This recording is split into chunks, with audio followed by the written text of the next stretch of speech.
Rewmi 24 TV.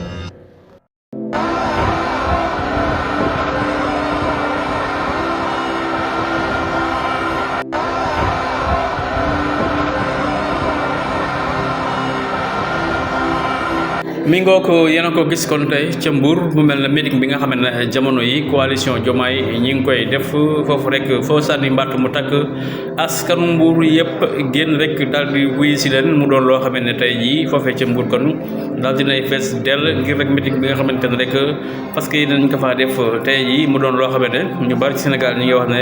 waa Pastef mobilisation bi nga xamante ne saa su ne ñu ngi koy def ñoom rek ko mën ci kujje gi ndax kat bu ñu xoolee saa yu ñu wootee rek day fees dell mu mel ne kon Mbour jamono yi ñëpp ña nga fa di préparé